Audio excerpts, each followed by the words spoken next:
You don't know me, but I know you. My name is very fucking confused. What's your name? You wanna play games, motherfucker? I went to bed in my shithole apartment and woke up in an actual shithole.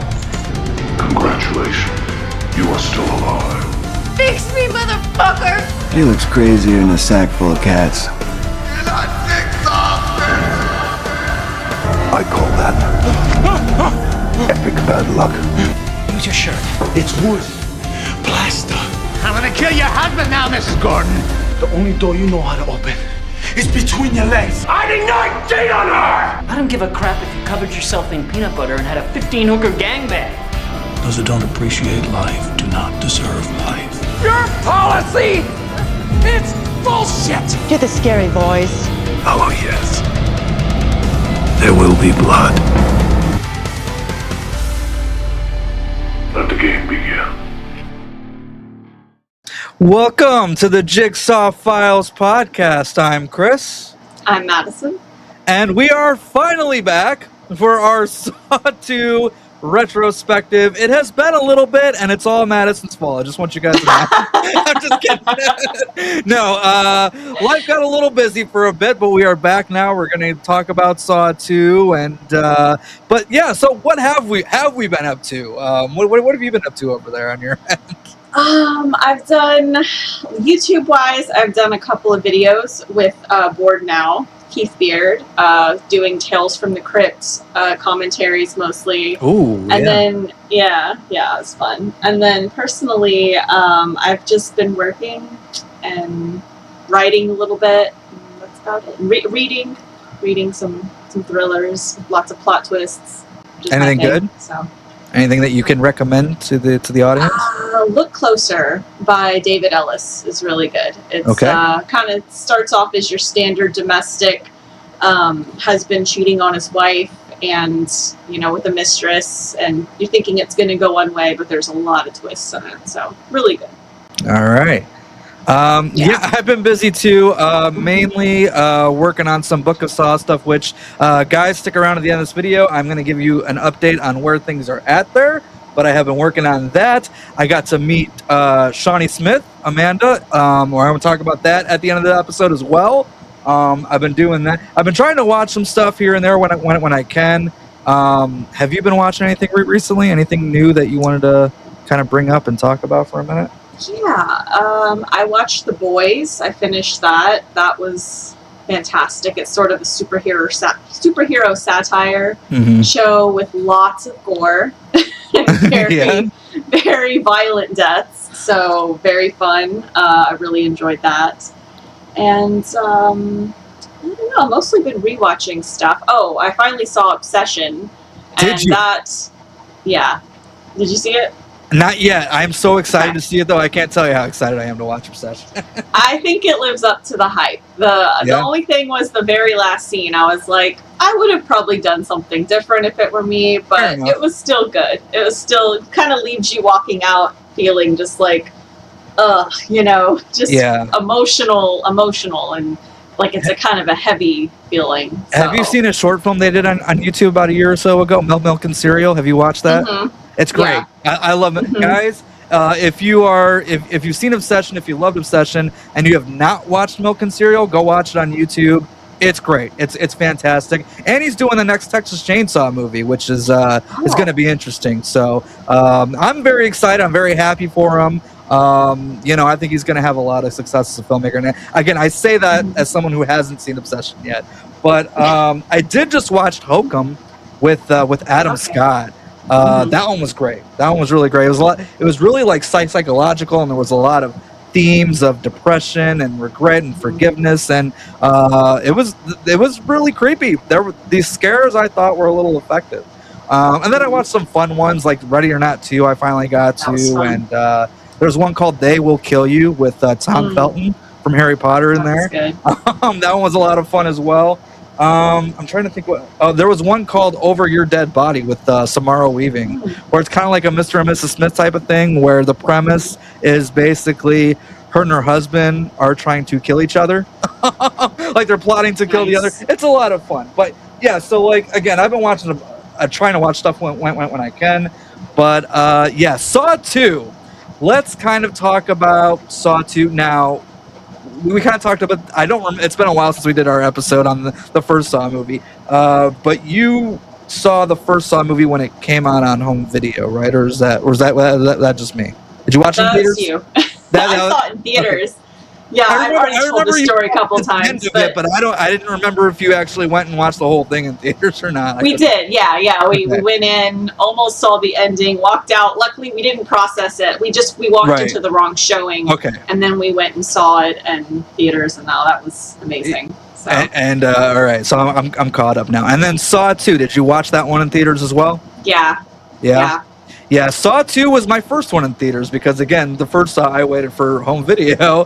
But everything from Saw 2 on up, I've been there day one, opening night, like the first showing possible. And that really started with Saw 2. And Saw 2 is so much fun. But we'll get into our overall thoughts and stuff like that.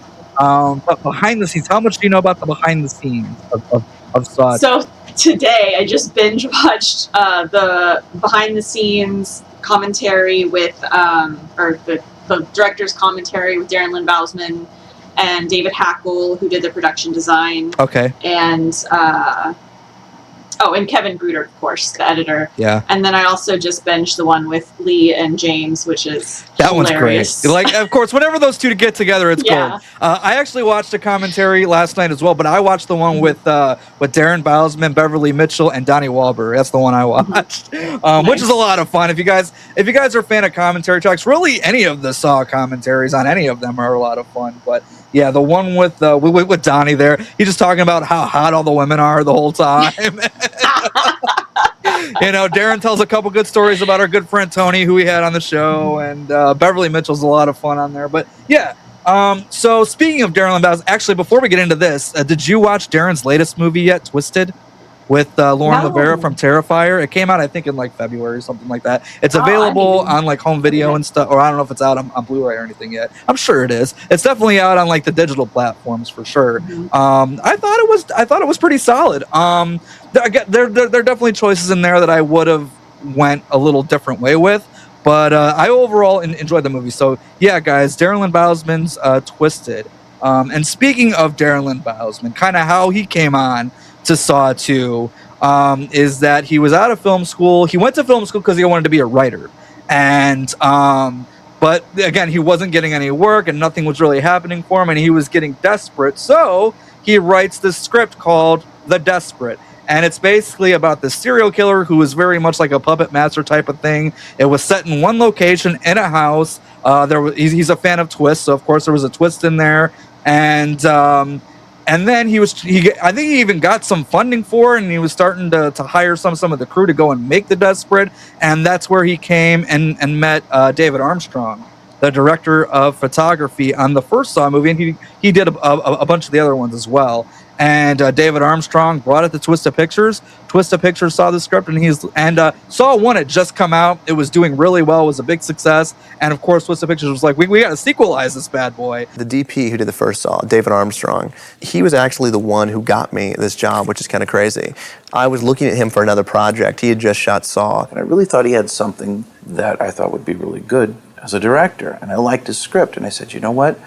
Let me make a couple phone calls. So I went and called Greg Hoffman. I said, listen, I met with someone I think you should meet with. I liked his script. Darren Bousman. He had initially written a script called The Desperate. I had read it, and I called my partner, Oren Koulis, and said, hey, I think I got a movie for us to produce. There's a young director attached. I think we should get involved. And at the time, it was just maybe to get involved to make the movie, not for Saw 2. And he pitched me the movie. And as he's finished pitching the movie, I kind of thought about it, and I said to him, I said, that's Saw 2. We took The Desperate and we adapted it to become what is now Saw 2. And that is how we got here. Saw 2, overall thoughts, just general impressions. What do you think of Saw 2? I agree with Lee Manel whenever he was quoting Scream about how if you're going to do a sequel, you know, the biggest things that people are going to expect is that you're going to go gorier and you're going to go bigger. Mm-hmm. And I think that Saw did that not just with the set being bigger, obviously, but also with like the story being bigger, involving more characters, getting more into John's backstory. And I think it just did all of the things that a good sequel is supposed to do and more. And, you know, giving us beginning to do this world building. And I also think that, they could have, Lee was saying in one of the commentaries that they knew that they weren't going to be able to come up with a twist that was as good as the first one, although I think they came pretty close. There is a really good one in here, yeah. Yeah. What we decided to do instead was have 5 twists, and he's pointing them out as they're happening. He's like, so we just decided a bunch of rapid fire twists instead, and I think that was successful. I think that was the smart way to go. We're gonna not hinge the entire story on just trying to trick the audience once. We're going to try to keep them on their toes a couple times, and we're just going to deliver a really good story. That's kind of my overall thoughts, and that I agree with a lot of the people involved in the film. I think Darren Lynn Bousman, Lee Winnell, and James Wan, I think all said that that the conversation between Eric Matthews and John is really the heart of the story, and the house is secondary. And I know Darren Lynn Bousman was talking about how, we were going to try to cut some of those scenes with Eric and John. Right. And then we were like, realizing that was the main story, and the house is just, setting that up. And I'm like, so they actually cut a lot of it, and they put some of it back. And I'm just like, that is amazing to think that they were going to cut like the best part of the movie. Yeah, so Donnie Wahlberg was talking about this on the commentary with Darren, and he was talking about like him and Tobin would like sit at the hotel bar after every night shooting, and they would go over the script, and Donnie would be like, I don't know if I would respond this way, and Tobin would be like, well, how would you respond? And things like, I think I'd say fuck you. And so like they would talk through about all these conversations. They brought it to Darren. Darren, again, he was the newbie. He hadn't really done anything at that point. So, of course, he didn't really have a lot of clout when it came to that. And Tobin's even talked about this as well. He's like, I don't know if they're going to let us change it. And so, like, Donnie and Tobin, like, really worked hard on fine-tuning those conversations between those two. And I think that shows on screen. They should have got a writing credit. Yeah. And I think Kevin even talked about this one of the special features as well. I had never met him when we were making Saw 1. I was in the cutting room the whole time. And then I read the script for Saw 2, and I'm like, I hope that guy's good, because this is a really, really hard part. And then when I started seeing the footage, I was blown away. I couldn't believe it, and neither could anybody else. And as a matter of fact, when they were preparing the film to make Saw 2, they were like, oh my God, there's all this dialogue between that Jigsaw guy and Donnie Wahlberg, and people aren't going to want to watch it. And they're trying to find ways to cut it shorter. And Darren kept calling and saying, is it any good? Like, is it going to be dynamic? Can you cut it really fast? And Lionsgate started looking at the film. They're like, holy shit, this guy's great. Is there any other outtakes? Can you put anything else in the movie with those two guys? Yeah, so I do have to agree that the house is kind of secondary. Like, the house is like the main thing that most people remember, especially with scenes like the needle pit and some of the characters that you have in there. But really the heart of Saw 2, and it feels weird to say heart in a Saw movie, but the heart of Saw 2 really comes in with Eric Matthews and John Kramer.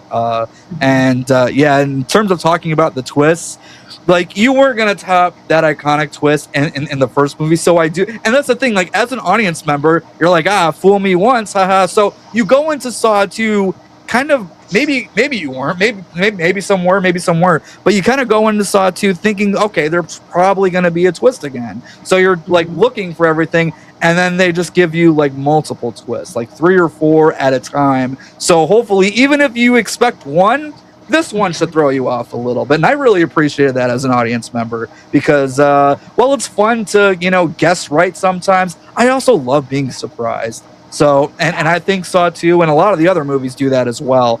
Because there's some other Saw movies where I was like, yeah, that twist is obvious, but that one caught me off guard. And we're gonna talk about some of those as we get there. But yeah, Saw 2, it's just a lot of fun. The conversations with Eric and John you are locked into. All the stuff in the house is just the character dynamics are just so fun and entertaining to watch. And it talks about going bigger and better. I would say like the traps are like I love the traps in the first Saw movie, but the traps are really improved in this one. Like they really went out of their way to improve the traps at least. Saw 2 it's just a lot of fun. I really enjoy it. So let's talk about characters. Do you want to just jump right into the John Kramer and Eric Matthews stuff, or did you want to talk about somebody else first? Yeah. So yeah, that, like I said, that's definitely the core story. I think, especially when you rewatch it, and because every line has a double meaning, and their tension is just so palpable. And I didn't know that they had like that the actors had talked about the script and had all those sort of one-to-one meetings. It really shows. It really shows now that you say that. And yeah, I really like how we have Eric. We get to see his life, which is very different from the first film, where we're just thrown into the situation with Adam and Dr. Gordon, and we get a few flashbacks. Like, we see his relationship with his son. We see that he's living in a shithole apartment. And, his obviously complicated relationship with Carrie. We just kind of subtly hinted at. So, like, right away, we really already kind of have an impression of this character. And I think that's, and then whenever they come in and you're thinking, the first time you're watching it, John's helpless. He's a cancer patient. He's weak. Yeah. And you're thinking that the cops have the upper hand. And then whenever John reveals that he has Eric Matthews, that has Eric Matthews' son, then suddenly you realize, oh my gosh, like this has all been planned and he has the upper hand. And in retrospect, it seems really obvious that Eric was the test subject, and that obviously, if he didn't do what John said, that he was going to fail. But of course, I guess maybe because this is the second film, it doesn't feel quite as obvious at this point, because we're still figuring out John and his MO, and the fact that really all Eric had to do was just stay there and basically follow the rules for once, and not go on his own. I started thinking about it. It's a little bit like Riggs' test. Yeah. All Rig had to do was stay home. See, all John really wanted was just for the police to stay home. Yeah. But it's kind of like that, except, of course, that Eric broke rules and planted evidence and was a dirty cop, basically. Yeah, he's a bad man. Yeah. Yeah, and again, just talking about this for a second, I think Donnie had mentioned on the commentary, maybe it was somewhere else where he talked about this, but I don't remember if they shot it, but there was a part in the script where at one point Eric kicks the safe that's right next to him, obviously not knowing that Daniel's in there, but he's so frustrated and he's pissed off and he kicks the safe. I wish that would have stayed in the goddamn movie. Again, I don't know if they actually filmed that, if that was just in the script stages, but I would have loved to see a pissed off Eric Matthews kick the fucking safe that's right next to him. That is really funny. But yeah, that whole dynamic is great, not just because of the performances, which, by the way, Donnie Wahlberg, look, I'm a lifelong fan of New Kids on the Block. Donnie was my favorite member of New Kids, even pre-Saw 2. But to see him like really shine as an actor here, because this is the first time that I had really seen like Donnie Wahlberg act. Like, obviously I had seen his brother Mark and things like Fear and stuff before, but Donnie I hadn't really seen act by this point, and he gives off a really good performance, especially acting opposite Tobin Bell. Like, he came in prepared and he did a really good job. So shout out to Donnie there. And again, their whole dynamic. What's interesting to me when I rewatched Saw 2 is the stuff with Eric and John. It's a battle for control. Like, at one point you think, okay, Eric's definitely got the upper hand on him, and then John's like, I don't think so. And it's a really good like back and forth kind of cat and mouse thing. So I really appreciated that. And again, the fact that you are cuffing the bad guy 5 minutes into the movie, you are like, what's going to happen now? Like, now we know who he is, but now we're going to find out actually more about the person, the character. And then you cut back and forth between all the house stuff. But the John and Eric stuff, it's really, like, you can see why this is like the strongest aspect of the film, in my opinion, because it's so good. And yeah, anything else you wanted to say in regards to the John and Eric stuff? I think not at this time. Nothing's jumping out at me. But I think that it's so interesting that all the people involved in the film all agree that is, the central focus of the film. Because I'm telling you, you're watching and you're locked in. You're locked in. Whatever they're talking about, like it could be his little tangents about Darwin's trip to the Galapagos, or Eric getting pissed off. Oh, this is shit. Like whatever the conversation, you're in it. You're locked in. It's great. And like the whole thing of his test of you just had to sit there until the timer ran out. And but again, he's testing Eric's patience, really, because he knows that he's a very he's got a short fuse, and John knows that. So he's testing to see how long he could just sit here and chill, right? Jigsaw's sitting there like, but can Eric hang? That's like I love that, like that's his whole test or whatever. Eventually, obviously, he snaps, and even then, even when he snaps, he's still taunting him. He's like, not long now till your son's pissing blood. And I'm like, God damn. He breaks his fucking finger. Like it's all good. I love it. I love it. So let's move on. Oh, and again, it is good while we're still here.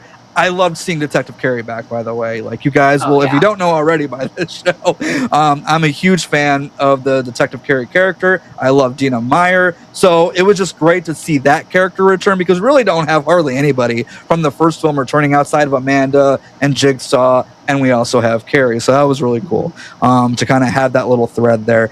So now let's move our attention to the people in the house. First of all, I got to ask you, if you had to pick one favorite character in that, let's not include Amanda in this, because she is part of it. So like, out of all the test subjects in the house, who would you say your favorite character is?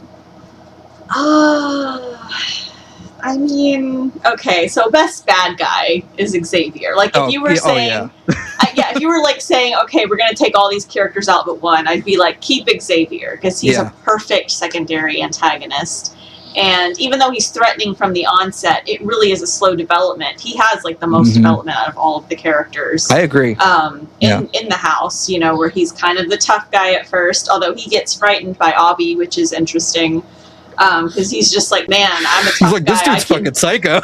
He's like, I can intimidate anyone, but you can't intimidate someone that's that crazy. So, but and then by the end, he's a full-fledged villain. So Xavier would be my favorite in terms of like, he's the best character, he's the best arc, he's the one that I absolutely would not replace. But in terms of like, who do I like who's sympathetic, who's interesting, probably Daniel. Just because, he's connected to Eric, and you're rooting for him to be able to see his dad again. It's sad that the last time they talked, they had a fight. And that if he dies in this house, that's just an awful way to leave a parent relationship, And also, he's like the only really innocent one there, besides Laura. I don't even remember if we ever find out what she did, or if we just speculated. No, they never say it on film, but Beverly Mitchell knows the answer, and I know the answer. She was a kleptomaniac. So she got busted for shoplifting at like a younger age or something like that. Again, that's Book of Saw stuff that we'll go into later. But out of everyone there, like she is like the most innocent, I guess. And then Daniel, he did pot, so like they're both just petty criminals, petty thieves, and so they're definitely the most relatable and likable, I think. And so those are my two. I would have to agree with Xavier for the same reasons that you said. Is he has like the biggest arc out of everyone there. And granted, that's not necessarily an arc from bad to good or anything like. No. It's a slow descent into madness. But I love that slow descent into madness, and I love watching Frankie like play that off, because in the beginning, like he seems all right, like he seems fine, like he's desperate to get out of there just like everybody else is, but like as the nerve gas starts affecting him more, as he's not finding an antidote, as he's getting more and more desperate, like he just goes absolutely unhinged by the end of it. And and again, knowing how Frankie is in real life, like that kind of acting from him, it's really great. So like his performance is really good as well. But outside of Xavier, again, I do love Laura more than a lot of other people do, because Laura kind of gets pushed off to the side a little bit, which again I understand why. But outside of like Laura, who I love, I'm gonna say Jonas as well. Jonas doesn't, because he's always trying to be like that middleman that tries to break up all the fighting. He's like, everybody just calm down, just calm down.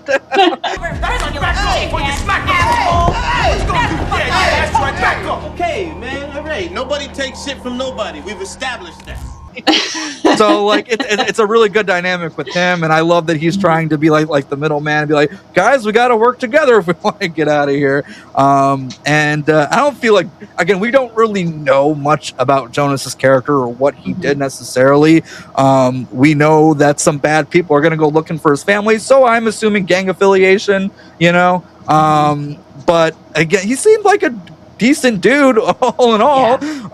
And so I really felt bad for his character, and I think we need a little justice for Jonas. So absolutely. So yeah, I'm gonna go with Jonas. But what other characters in the house particularly stand out to you, and why? Yeah, I definitely want to second what you said about Jonas too. That line about, I got people on the outside, if they can't get me, they're gonna go to them. That was such a good way to humanize that character who really hadn't had a whole lot of, anything going for him other than trying to be the mediator and keep everyone calm. And in that moment, suddenly you care because it's not just about him. It's about all the people that are going to be affected. And the fact that he's thinking about them instead of himself, you know. So, yeah, he's a good guy. He's a good guy. I like him too. And, and Avi's fascinating. I mean, he's a psycho. Avi's a very interesting character. My only gripe with him is we don't get enough of him. That's my only complaint with it. But Avi's a very interesting character from what we know about him. Because like you said, that moment with Xavier, where Xavier's just desperate, Avi's a psychopath. Like, this guy's nuts. So again, I wish he kind of would have stayed around a little bit longer just to have that dynamic with like everybody else in the house too. Okay. Again, this could be in our animated Saw What If series that we talked about a few episodes ago. I know it's been a little bit, but what if instead of Xavier, like the one that goes unhinged at the end, is Avi? Like, what if Avi's the one who like makes it all the way down to the bathroom and is the most unhinged one out of them all, and Xavier dies like at some point before that? I think that could have been really interesting. Yeah. I also don't know if Avi would have fallen for the trick that Xavier did. Maybe if the nerve gas had affected his mind by then, but Avi seems a lot less trusting and a lot more like stab first, check to see if they're alive later. Yeah. So I don't know if Amanda and Daniel would have walked out of that bathroom. Yeah. Yeah, for sure. But what I do want to know is how Jigsaw managed to convince Obi, help me kidnap some of the others. Like, I mean, I'm sure it didn't take much convincing. I just want to know how that conversation went down. Yeah, that's really interesting. I think he just saw him lurking outside of the clinic and was like, "Hey, you come here." Well, okay. Remember in Saw 3, I know it's a little down the road. We're gonna get to it, but in Saw 3, when he's like having his seizure and he sees that little flashback of him and Jill in the park, if you look closely in that scene, you could spot Avi walking in the background. So I picture him in that very same park, turning around, and be like, "Hey, you want to make a few extra bucks?" Like something like that. But I would love to see that conversation. Yeah. And then another thing about Jonas is, again, I love his whole dynamic with Xavier in particular, because like even when they first come out of the first safe room there, and he's like, "I'm gonna find an antidote and I'm gonna get it out of here," and they're like, "Dude, come on, there's no antidote for this shit or whatever," and that just keeps going like the whole movie. So that ink on your arm, that's Joliet, right? Yeah. So? I did a stretch there myself. Proudy. Like that whole dynamic there, and then it all kind of culminates to their fight where they're both dying of this nerve gas. They're both weak. They're both stumbling around. They're clearly not at like their strongest. Neither one of them. And I love that their fight is while they're weak and while they're dying and all that stuff like that. It sucks that Jonas got killed during all that, but his death was so cool with that fucking bat. So, but I love the whole dynamic with Jonas and Xavier in particular. I thought that was really great. And also an underrated one that doesn't get talked about enough, Laura and Daniel's little dynamic. We have a little bit of one. And there's a moment, it's not really about Daniel in particular, but it does involve Laura. It's when they find the X marks the spot picture. We've been here for 2 hours. If what that tape says is true, then in 1 hour the front door will open. We're not gonna make it that long. That's a real winning attitude. And then Laura poor Laura, she's just like laying there and falling over the whole movie. Like I really felt bad for her. And again, I wish we would have kind of saw a little bit more of her because I love Beverly Mitchell. I think she's great in the movie. So yeah, but again, you could talk about any of these characters in the house, and of course, Gus, our boy Tony Napo, doesn't make it very far. But when he's there, he's great. You know, he's talking about, I saw this movie on TV last week. This guy's a reporter, and like that whole thing is great.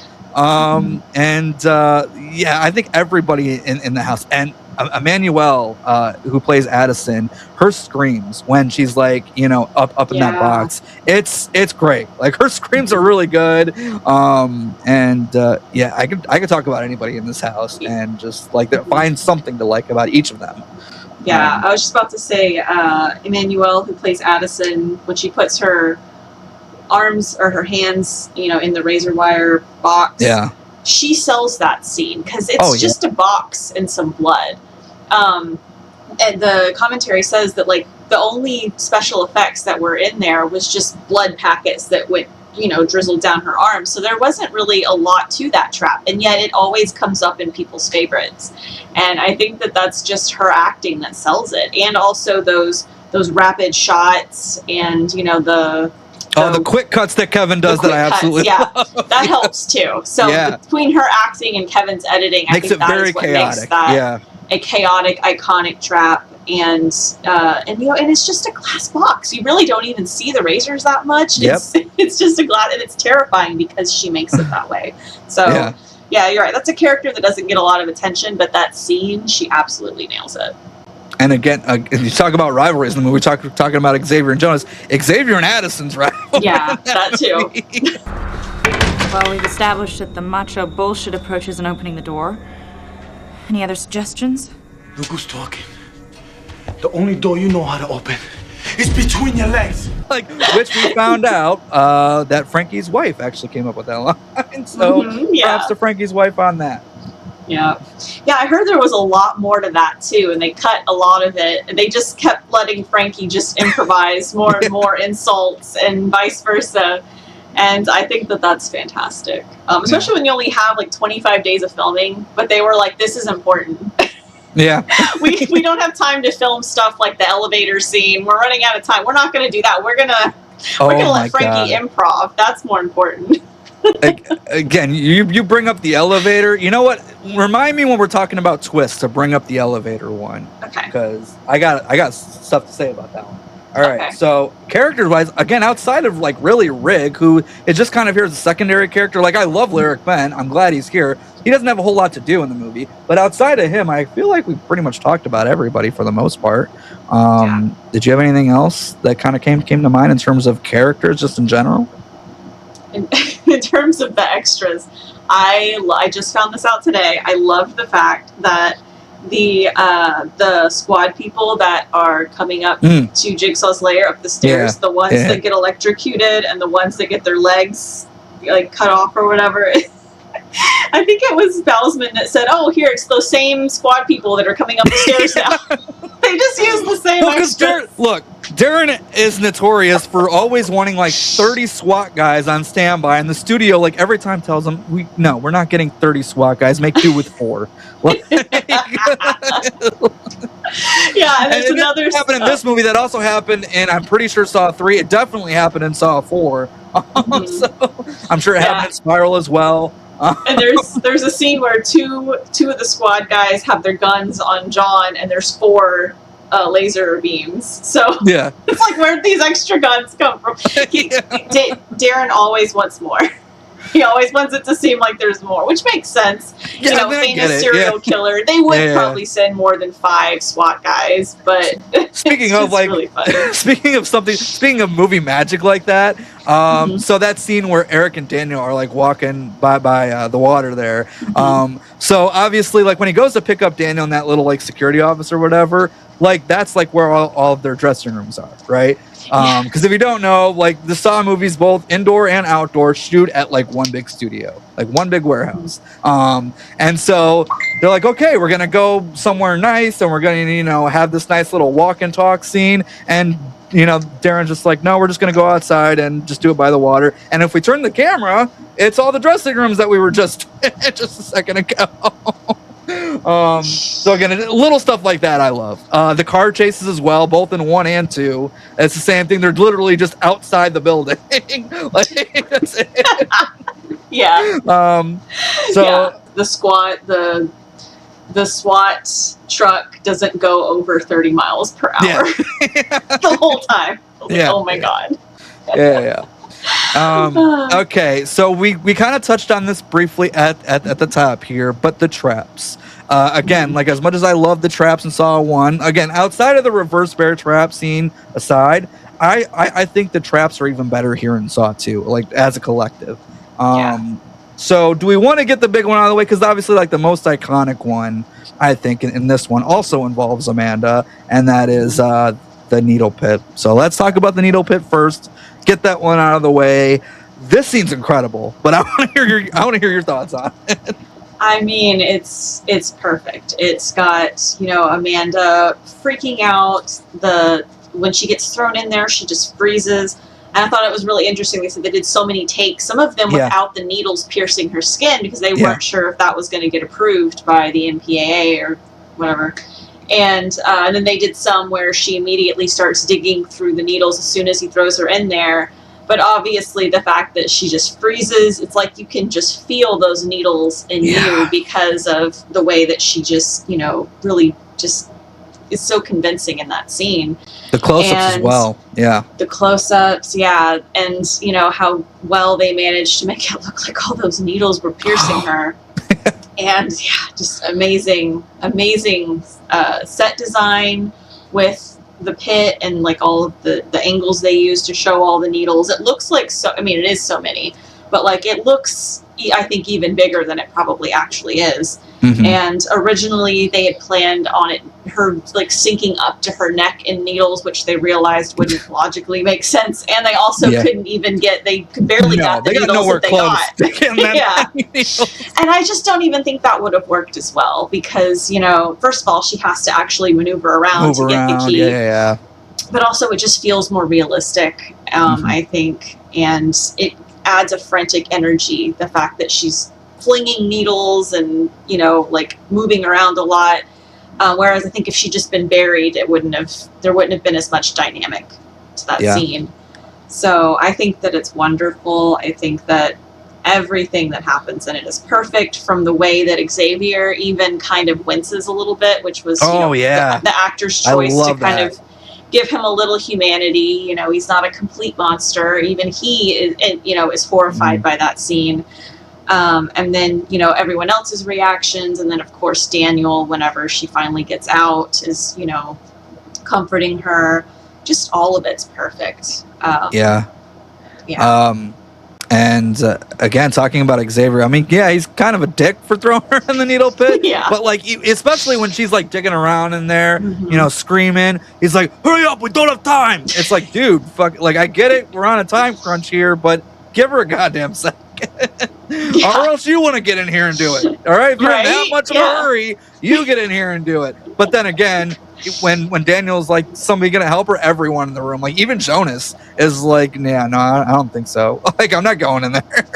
But it's an incredible scene, like the way it's edited, the way it's shot, the Shawnee's performance of when she's like crawling through everything, and her screaming as well. That's really good. And Xavier kind of just like watching it. Like you said, there's that moment where he winces a little bit. And it's just, everything about this scene is iconic. And Frankie said this is the thing that people talk to him the most about, and there's a very good reason why. It's just an incredible scene. Yeah, the needle pit. So outside of the needle pits, for me, the other trap that stands out the most, I like to refer to it as the Jigsaw crematorium, aka the furnace. Abby's trap. I love this trap. I do. Again, like the needle pit, it's very simple. It's not very complicated. We don't really get the complicated traps just yet. But I love Saw traps the best when it's simple like this, and it's not overcomplicated, and like you do get a hint in the tape, you do get a set of rules, and if you just play by the rules, you can get out of this. So yeah, so for me, the furnace is another one that I absolutely love. That's like right below the needle pit for me.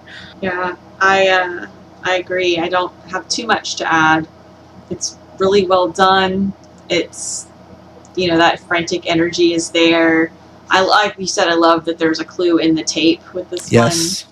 Remember, Obi, once you are in hell, only the devil can help you out. Interesting fact about the furnace is that whenever Obi the actor stuck his hand out, he actually hit the poor actor that plays Jonas in the face. Yeah, so he's like wincing and stuff. But it's an unfortunate accident, but it really adds a little bit of realism too. Yeah, I think they had to stop filming for like 20-30 minutes or something just to make sure he was okay or something like that. Yeah. So yeah, for those of you who don't know what she's talking about, there's a moment where Obi's hand kind of comes out of the furnace, hits Glenn Plummer in the eye, and there's a couple shots that's left in the film. One shot is him like turned around like this, and there's another shot where he's facing forward, but he's holding his eye. And because he really fucking hit him in the eye, like for real, and that shit. And I guess his eye was like bleeding a little bit too over that. I feel so bad for him, but it's a great scene. I love the clue. I think it's a great little bit there. I just love the fuck is Obi, it's my name. And then on the tape, Jigsaw goes, "Hello, Obi." Like it's a great little thing. The fuck is Obi? Obi. It's my name. Hello, Obi. But anyways, yeah, no, the furnace scene, or as I like to call it, the Jigsaw crematorium. Jigsaw crematorium. Yeah. Yeah, I think that was one of my favorites from when we did our favorites for each film. Yeah, I think so too. Yeah. Yeah, that was a great one. Yeah, I agree. Okay, so out of the characters who traps we didn't get to see, who would you have been the most interested to see their trap for? What was it? Laura and Gus, and then that was it, right? We saw everybody else's trap. Yeah, we didn't technically see Addison's. Yeah, because she got Gus's. Right. Right. Yeah. Yeah, I wonder, especially if the whole group had gone into that Gus's trap, which was the one Addison was in, I wonder if someone would have just been able to get the key and help him out of it, or, you know, if they would have thought about it a little bit more. Maybe someone that was taller could have just seen it and been like, oh, it's right here. So I know we always talk about how that house is survival of the fittest, but I think there was even opportunities for, collective teamwork, even in that movie. That was really interesting. And of course, Xavier could have tried to help Addison, maybe by like trying to move the blades or something. And by that point, he was like, no, it's just me. So you think Xavier's going to help Addison in any condition? No. Come on. This is true. Not unless, it was people teaming up against each other and he needed an ally.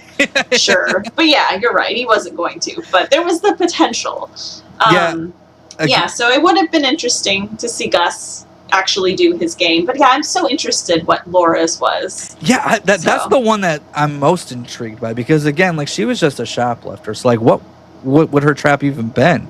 Like obviously we have the arsonist Obi gets the furnace. We have the drug dealer Xavier gets a needle pit. Mm-hmm. So like what would Laura have gotten? I don't know. And speaking of, like, before we get into that room with the needle pit, there is one little moment that I love. If it's stuck, it's a trap. Lady, this whole house is a trap. And then there's a moment where you see Jonas kind of just like stepping back, like, well, I'm gonna move over here. It's just a little thing I love. I would have been really interested to see what Laura's trap would have been. And then the ending. Okay, so as we were talking about, we do have a couple twists in this one. Obviously, like the main one that ends the film is Amanda was in on it the entire time. She is Jigsaw's accomplice. Eric is her first test subject, and this is why. Obviously, they're trying to... I wouldn't say they're trying to recapture that magic, because even they knew that they couldn't touch it. But they wanted, like, they wanted the second movie to end the same way the first movie ended in a lot of ways, like in the bathroom, game over, closing the door because it was that iconic. So what do you think of the Amanda reveal? And did you predict Amanda's involvement when you first saw it for the first time? Yeah. Well, for one thing, I was probably only like 13 or 14 when I saw it the first time, Fair and enough. I don't think I'd seen nearly as many films with these, epic plot twists. Also, I think the idea of like two killers being in on it together, other than like the Scream series, is just not something that had been done very often. Sure. So yeah. I totally bought that Amanda was a victim. Even though there's so many clues and so much foreshadowing that she's in on it, so many lines that have double meanings. But, whenever it showed her cutting herself, I assumed, just like Paul, that that's why she had been put into the game and tested again. Mm-hmm. And whenever she said that, because I'd been tested before, I got chills. And I was like, that is a really interesting idea to test someone twice because they didn't learn their lesson the first time. Yeah. And, Sorry, I don't mean to cut you off here, but that sounds like almost like it would be a slap in the face to Jigsaw. Like you fought, you won, you survived, and now you're right back here again. Like that feels like a big fuck you to Jigsaw right there. Mm-hmm. Yeah. And so I totally bought, that she was a victim and she was, fighting for her life like everyone else. Yeah, so I was totally surprised. Like jaw dropping, oh my god.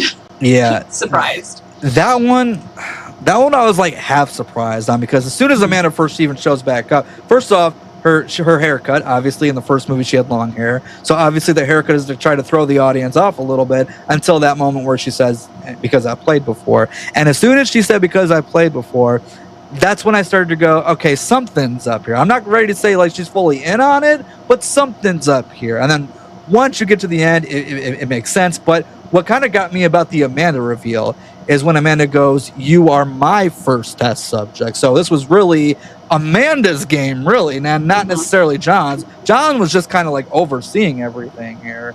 And so I found that to be really interesting and surprising. And of course, again, just ending in the bathroom again. Same ending, Adam screaming, Eric screaming, you get game over. I love that. But this time you get a little extra shot of Jigsaw just sitting in the car beaten to shit, and then he just gets a little smirk as the camera starts pulling back and fading out and stuff like that. And I love that. I love that little extra bit that we get at the very, very end there. But yeah, the Amanda twist I was somewhat surprised by, but also not. What one did surprise me, though, actually there was a couple. There was two in particular that really surprised me. The safe one, he kept saying safe the whole movie. So like once he said it, I like the third time where he's in a safe place. I'm like, okay, he's in the fucking safe. See, that makes me wonder, why didn't Eric Matthews figure that out? If you figured that out, like maybe John was just testing his detective skills. Like, how many times? Maybe, yeah, he's a really shitty detective. By the way. But so yeah, that one I kind of got. The one that caught me by surprise, actually the two that caught me off guard, but I'll talk about this one first, is the fact that all the stuff in the house had happened before the cops even got to the warehouse. Like all that was already done and over with, and Daniel was put in the safe before the cops even showed up. That was a great twist. Like I love a good time twist. We'll talk about that more in Saw 4, but I love a good time twist. And the fact that realization, even when Carrie sees it and she goes, "It's not live," and then Riggs like, "We're in the wrong fucking house. They've been dead this whole time," and it's great. That is a great twist. That was one I did not see coming. Yeah, I absolutely didn't see it coming either. So like I said, I was fooled by just about every twist in this movie. So, and I think, like I said, youth was a part of it. Maybe just there hadn't been quite as many movies trying to keep you on your toes before Saw. I think there was a lot more like slashers and things like that. Yeah. That were a little more whodunits instead of, trying to trick you and yeah, it was the post Scream era, man. Everybody was trying to do the whodunit slasher at that point. Yeah, so I was surprised by everything. And just for a minute, back to the Amanda twist, I also, not only did I not suspect her, I don't think most people, even if you suspected she might have been involved, I don't think most people thought she was going to be his successor and that she was his answer to you know, how do you What is the cure for cancer? What is the cure for cancer? What is the cure for cancer, Eric? Those who don't appreciate life do not deserve life. The cure for death itself. The answer is immortality. I don't think almost anyone would have suspected that, you know, having a successor and living on through a successor would be the answer to that. So I kind of see it not just as a twist that she's in on it, but also that she is his, you know, progeny, basically. So I think that was interesting. Yeah. The Amanda twist is good. It's solid. The time twist caught me off guard for sure. I was surprised by that one. But the one twist that blew my fucking mind in Saw 2, this is the one where I still, like, even when I watch it now, I'm like, Jesus Christ, this is great. Is that it's the scene where Eric and John are escaping the warehouse. They're going to go to the house. And, you know, John's like, there's a button on the wall. That's the way out of here, blah, blah, blah. The fact that they were sitting on the freight elevator for the entire game and all they had to do was push the button and the whole thing goes down with a... Oh, my God. What a great twist. And I try to watch it. I try to rewatch it and look for that damn thing. And you can't really tell. Like, you can't really tell. Like, it's hidden so well, but also, obviously he's on the freight elevator. So that was great. And another little thing I love just about, like, the workshop in general here is if you look closely in the background, you can spot things that, like, Amanda was picking up from the house there. Like, you even see, like, the X marks the spot picture right next to Eric on the side of the wall if you're looking closely. And that was, again, clues that the stuff in the house was already done and over with, which, again, I didn't pick up on until, like, almost 20 years later with some of that shit. So, but yeah, the twist in Saw 2, again, while obviously not iconic as the first one, that's totally fine. They got some pretty good ones in here, for sure. And I think that's another reason why Saw 2 is such a fan favorite. It's the characters, it's the traps, it's the dynamics, it's the twists. You know, like, everything works in this movie. And we've talked about this before, but I think, like, even if you're not a fan of the Saw franchise, like, people still enjoy watching Saw 2 because it's the most fun and the most accessible. And it's the easiest one to watch because it's not one where you really don't have to have any prior knowledge. I mean, yeah, you're going to miss a couple things regarding Amanda and, like, the stuff in the bathroom with, like, Dr. Gordon and stuff. But, like, overall, like, you can watch this movie just on its own and still really enjoy it, I think. So yeah, I could see why Saw 2 is such a fan favorite, and it's in my top 3. It's in my top 3 for sure. Yeah, absolutely. My top 3 change all the time, so don't even ask. It's absolutely one that I hold in very high regard. My top 2 never change. But, like, anything after that point does kind of shift around. And my bottom 1 that doesn't change at all. Oh yeah. So, yeah. All right. Anything else regarding Saw 2 that you can think of that we maybe didn't touch on? Yeah. Now that you mentioned the elevator, I never thought of that as a separate twist, but I agree. Man, and I also just thought, wouldn't it have been something else if somebody, because there's not a whole lot of space in that particular Jigsaw layer. Yeah. What if somebody had just accidentally hit their elbow against it? And then they started going down. Or, again, in one of Eric's fits of rage when he's, like, kicking the safe and stuff, like, he accidentally, like, hits the damn button and down they go. Oh my God. Yeah. That would have been great. All right, guys. That was Saw 2, but don't go away just yet because we got some other things we got to touch on. Do you want the Book of Saw update first, or do you want to hear the Shawnee Smith story first? Both. But just one more thing I want to say about Saw 2 real quick is that, and also about the Saw series in general, is I love how the early films they had so much connection to, like, nu metal and to the rock music of that era. Dude, just that whole era in general. Like, I miss that. Yeah. And that's why I'm wearing, even though you couldn't see until just now, this Mudvayne shirt. Because their music, that song "Forget to Remember," appeared in the film at the credits, and they did a music video which Darren Lynn Bousman directed. And that's right. He said it was harder than filming Saw 2 and 3 because they had to have communication with the record label, with Lionsgate, with all these different people, with the band's managers and stuff, just to get like this 3 minutes of footage. Yeah.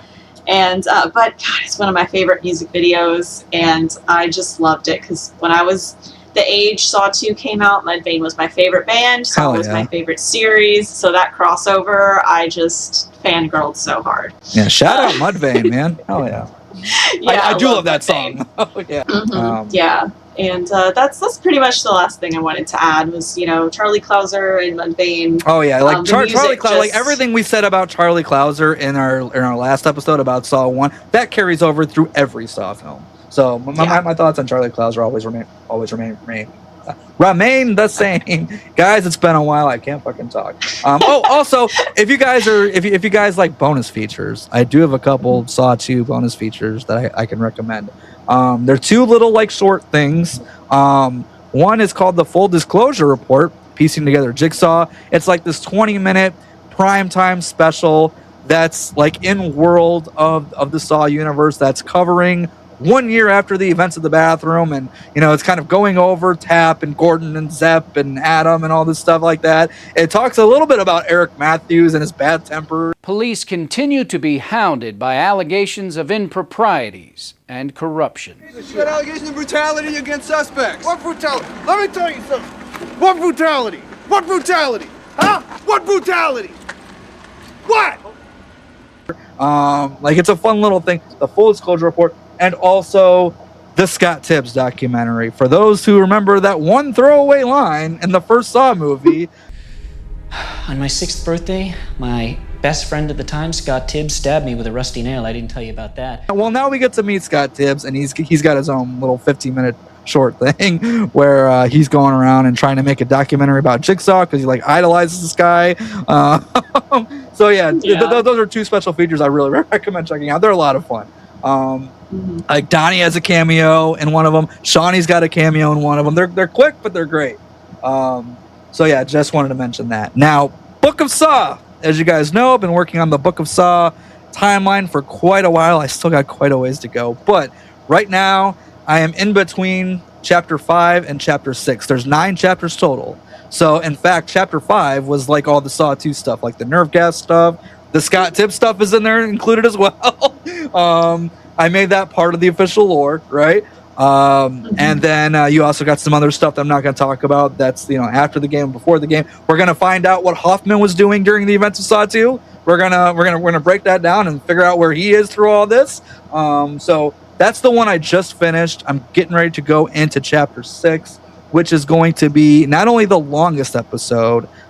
Just because of how much there is to cover, it's going to be my favorite episode because that's the episode where Saw 3 and 4 happened at the same time, back with each other. I'm so excited for that. It's going to be a bitch to edit, but I'm so excited to actually watch. So that's where things are in the Book of Saw right now. So I'm very excited. I'm having a lot of fun cutting it together. I'm having a lot of fun watching the episodes back, and I'm excited for you guys to see it. Hopefully this fall. Hopefully in October. That is the plan. But I'm super excited to see it, and yeah, it feels to me like you're coming up into the tough stuff because so much happens and overlap, and having to kind of make that decision of where to put what. Yeah. Mm-hmm. Yeah. So I think some of that's going to be.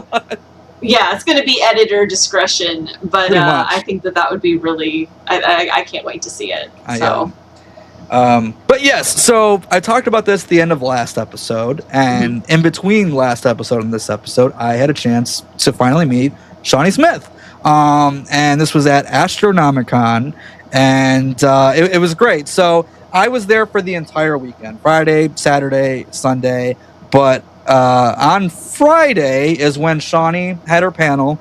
And that's like the moderator right there. But she had her panel, and there was some Saw talk, but honestly, that was as fun as it was because we spent most of the panel like back and forth talking about just things we were watching. Like, what'd you watch on Netflix this week? Like, Shawnee was recommending stuff to us. We were recommending stuff to Shawnee. It was just a lot of fun. Yeah, there was some Saw talk mixed in there, but that was a lot of fun. That was on Friday night. I had seen her around on like Saturday, and I officially went to go meet her and stuff like that on Sunday. I waited till the last day, kind of go out with the bang kind of thing. And we did get a couple good pictures together. Obviously we got that one there. And by the way, Shawnee Smith is an absolute sweetheart. She is super nice. She is like super friendly. Like, again, this was Sunday, so I could tell that she was definitely, ready to go home by that point. But she was still like very super friendly, very super nice. We had a good time. We got this one here in our little Jigsaw robes. So with that, yeah. So I brought the reverse bear trap and the pick mask with me because I knew all she was gonna have was the robe. I'm like, I got a robe too. I also have a pick mask and a reverse bear trap. So I kind of like when I got there, I kind of let her decide which one she wanted to hold. I will hold whatever the other one was, and so yeah, she wore she grabbed the pig mask, and rightfully so, it's hers. She's like, I've already had all I need to have with the reverse bear trap. We have a history. You can hold that one. yeah, exactly. And then we got a couple other ones here, which is very nice, and that one. I love that. That's probably my favorite of the bunch right there.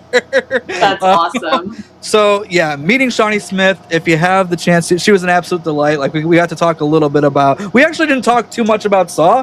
We were talking about some of her other stuff, like Summer School, which I'm a big fan of that she did. We talked about Scream Queens a little bit. I'm a big fan of that, and she was talking about how much fun her and James Gunn had in the green room of that show, and so yeah, it was a lot of fun to talk with Shawnee Smith about that stuff. Now, I obviously I know nothing. I can't say nothing, but the question was asked. I'm not saying by me or by me or by someone else, but the question was asked. Had she heard from James Wan recently? That was the question. It wasn't like, hey, are you going to be in the new Saw movie? It was just a casual like, hey, when was the last time you talked to James Wan? Her answer, she hadn't talked to James Gunn in quite a while, and James Wan, sorry, in quite a while. So with that, I'm going to guess she's probably not going to be in the new one that they're currently developing right now. But you didn't hear it from me. I can't confirm nothing. I'm just telling you like what the question was and what her response to that question was. That's all I can really say, which is kind of a bummer. But again, kind of expected at this point. I kind of felt like we weren't gonna, start getting some of those characters. But yeah, Shawnee Smith, she was great. You met Shawnee, right? I know we kind of talked about your experience with her before, but what was kind of your experience with her now that we can kind of compare notes? She's just the sweetest person, and I don't know if it's because I have met her, but just looking at those pictures, I just feel so happy. I mean, she's beautiful, but it's not that. It's just like her inner light, and to get a little mushy and sentimental, she's just such a sweet person. You can just feel it when you're around her. You can feel her kindness and softness, and that she really cares about every person that she meets and takes an interest in them. She's so genuine, and it's probably one of my favorite celebrity encounters of all time. Yeah. Very different from meeting Sean Patrick Flannery, which is one of my other favorites. He's so very goofy. Different from Costas Mandalore as well. Yes, he's so goofy too, but he's so fun. Oh yeah. He's so fun. Yeah. And he really knows how to cheer on the fans. And, yeah, he does. And whenever people were talking about bringing Hoffman out of the bathroom, he's like, hell yeah, get me out of that bathroom. And just feels like one of the gang. I mean, all of the Saw members I met are so awesome and down to earth. Same. But you know, Shawnee's just so sweet, and God, I love her. As for like specific conversations we had, I can't really remember much. I remember we talked about Scream Queens because it was still on whenever I met her in Sawmania, and she was so sweet because I said that I'd love to be on it sometime or something, or I'm obsessed with the show. And she said, well, you're certainly beautiful enough. And I was like, oh. And that was my 18th birthday, too. So it was just like, that's great. Aww. I love that. It was so sweet. And that's most of what I remember. And then for Texas Frightmare, I remember one of my friends, Jody, played the guitar for her and basically serenaded her. And I bet she loved that again, especially because she does music as well. So I'm sure she really appreciated that. So that was great. Yeah. And I'll never forget that. That was such a wonderful memory. So that was my experience with meeting her. That's and I'm awesome. so glad you got to meet her. I am too. I am too, man. So we got some interesting, I'm going to say interesting, Saw news kind of happened last night. Last night as of when we're recording this. I don't know if you heard about this. Maybe you have. There's this new Saw video game coming out, which we had kind of heard rumors about a Saw video game for quite a while. There really didn't look like it was anything concrete at that point. No, there's a new Saw video game coming out. It's called Saw Genesis. Did you see this announcement? Do you know anything about it? Okay, so for those who may not know or may not have seen this announcement about Saw Genesis, it takes place about a century before the Saw franchise. I'm going to say that again. A century before. The premise is experience the thrilling world of Saw firsthand in a new 3 versus 1 multiplayer horror game where 3 accused must work together to escape a maze of traps, while 1 judge orchestrates their rehabilitation. Now, set in the grim aftermath of World War I, Saw Genesis allows you to play on either side of the 3 versus 1 confrontation in intense matches that take place on generated maps. Step into the role of the judge, an early architect of Jigsaw's philosophy, manipulating the trial and its prisoners from behind the scenes. Or play as one of the 3 accused looking to escape the deadly labyrinth through teamwork and sacrifice. And there is a trailer you guys can go and watch right now. But you just hearing that, what is like your overall thoughts? Not the direction I thought they would go. No. I mean, it's better than Jigsaw in space, I guess. Yeah. But I mean, I don't want to judge it until I play it and see the trailer, at least. But I'm just curious. Put it that way. I'm curious, a little skeptical. I don't know why they think that there would be a Jigsaw philosophy before John. So again, there's a shot, which just judging by the title of my timeline and the title that we have in Spiral, there is a shot where you see an actual book with a spiral on it, like a book of Saw. So they're making a book of Saw in this game, and honestly, I don't know how I feel about that, because again, obviously, this is something that John Kramer would be interested in. Like if this happened in the canon of the Saw world, and I don't know if it's exactly canon or if it's like the other video games where it's kind of but not really like its own thing. I'm not sure what that's going to be yet. But yeah, I could see John Kramer being inspired by this guy from this World War I era. That part I'm okay with. I'm like, whatever. That kind of makes it like he's a philosopher. He studies this kind of thing. But what I don't like, and you will see this in the trailer, is this judge character, whoever he is, has a billy puppet and pig masks. Like that, I feel like that should just be a John thing, like a John Kramer, like a Jigsaw thing. I don't like that this judge guy has all this shit. A book of Saw is one thing, whatever. Like I'm fine with that. I like the post World War I era. I'm like, okay, you could do some interesting things with that. But the fact that this is literally like, no, he's got a billy puppet and he's got pig masks. It's like, what? What are we doing? Especially the puppet, because that was related to Gideon. Yeah. And, it was supposed to be a wholesome thing. If it's already tainted kind of with this darkness, then that's like, why would he have made that for his son? So I don't like that. The pig mask, I like that John was like, Tobin Bell. Get them confused. Tobin Bell was like, I know the reason. I had to know the reason. Yeah. And I'm sure that it's not related to whatever's in the game. So I kind of liked that was his thing, and that the actor understood, why. But yeah, I don't feel as bad about that, because at least we never really got a straight answer for why a pig mask. Obviously, it's related to the year of the pig, but we don't really know, like, why that had to be. I could have a little more backstory with that. Sure. But Billy is just wrong. It's just wrong. Right? And again, this is like personal taste thing. So for me, I'm not a fan of like the 3-on-1 multiplayer stuff, like things like the Texas Chainsaw Massacre, which again, all these great franchises coming out with video games, and I'm just like, the gameplay style is not my thing. Like, I want to play these games. Like, I want to have, but it's not my thing. So again, I don't really know how I feel about that. Will I give it a shot? It's maybe I'll try it out. But especially because I'm very curious to go to know like what they're gonna go in direction wise in terms of the story and stuff like that, and this judge character and whatever. But overall, like, I'm just like, really, like, we're finally getting a new Saw video game, and this is what you're giving us. Like, it just I don't understand what's going on over there. I really don't. Yeah, I'd rather have another copycat or. You know, a detective following, or well, that's the thing. Now John Kramer's a copycat, right? So. Yeah, and I don't like. We made jokes about that on HOJ, like Jill Kerr Jeff's the real Jigsaw, or there'll be someone else that's the real Jigsaw, and the main reason everyone hated that was because it's like, no, we have all these movies developing John and why he developed this philosophy, and you know, to make it someone else just takes away from his story. So.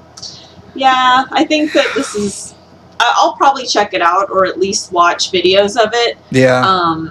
But yeah, I don't know if I would ever accept that as canon because it just undoes so much of what's already been established.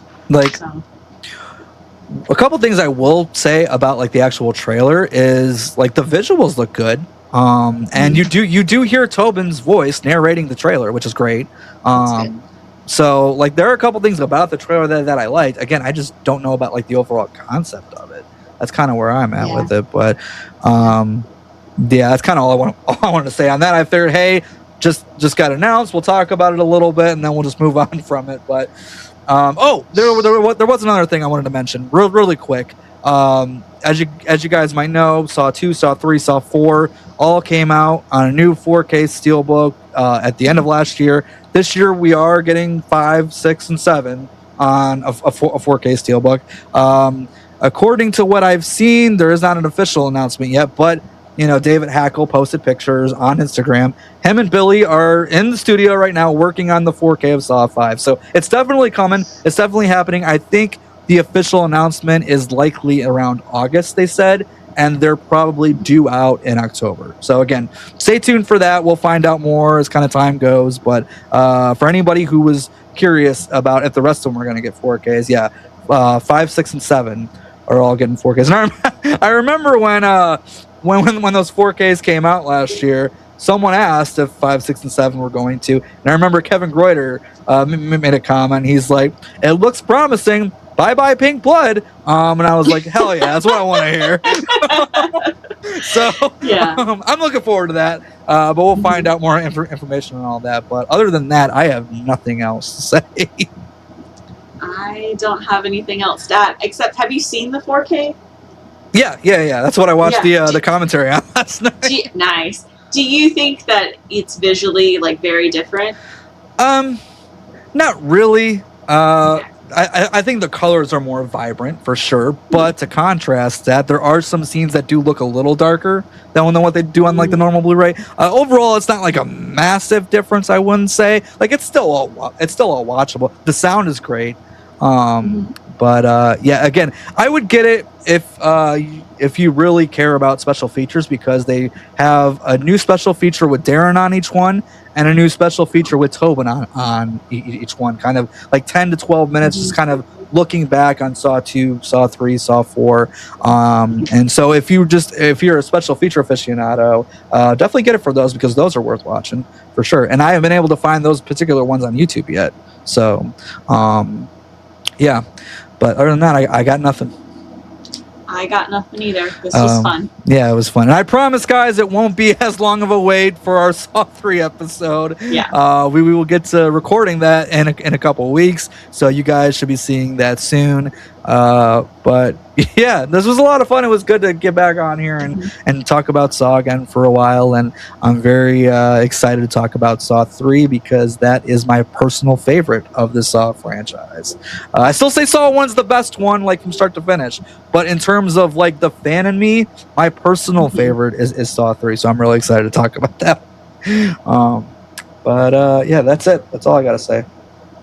Me too. All right, guys. So with all that down, Game over.